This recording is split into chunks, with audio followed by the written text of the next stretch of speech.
Near the sheep gate in Jerusalem there is a pool with 5 porches. In Hebrew it is called bethesda.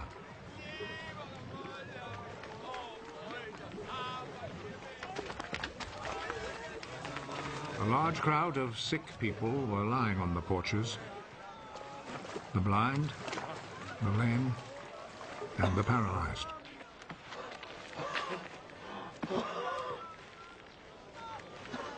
A man was there who had been sick for 38 years.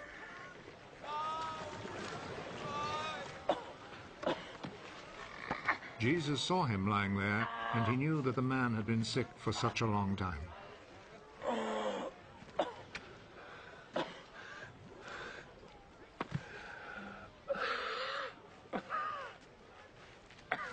Do you want to get well?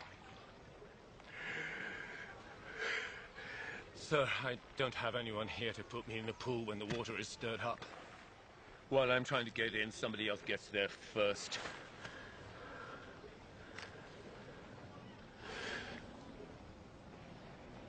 Get up. Pick up your mat and walk.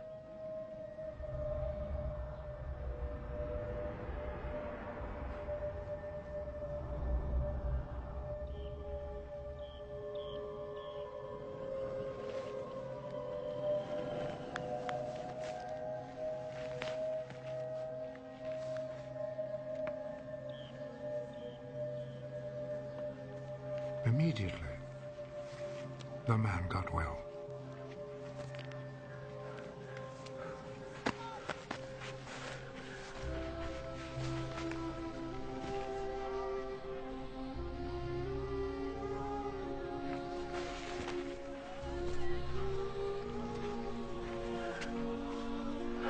He picked up his mat and started walking.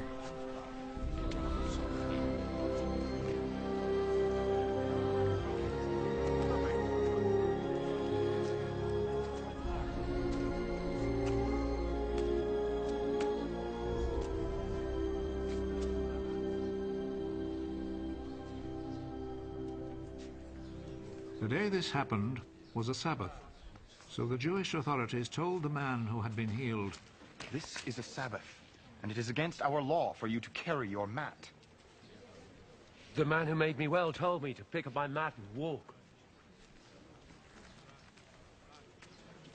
Who is the man who told you to do this?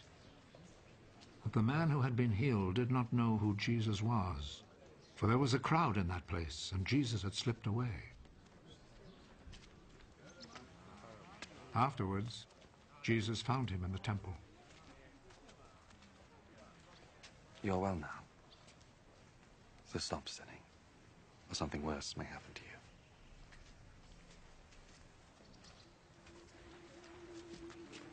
Then the man left and told the Jewish authorities that it was Jesus who had healed him.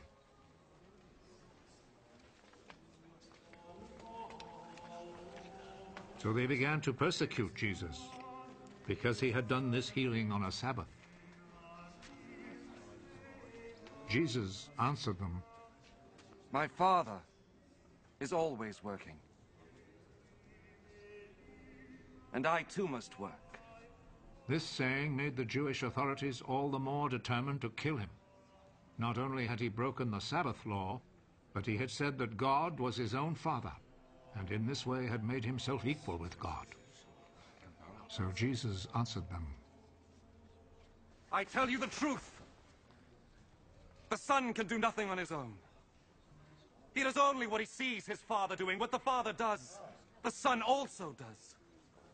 For the Father loves the Son and shows him all that he himself is doing. He will show him even greater things to do than this, and you will all be amazed. Just as the Father raises the dead and gives them life, in the same way the Son gives life to those he wants to. Nor does the Father himself judge anyone.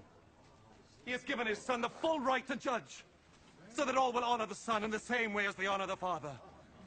Whoever does not honor the Son does not honor the Father who sent him. I am telling you the truth. Those who hear my words and believe in him who sent me have eternal life. They will not be judged, but have already passed from death to life.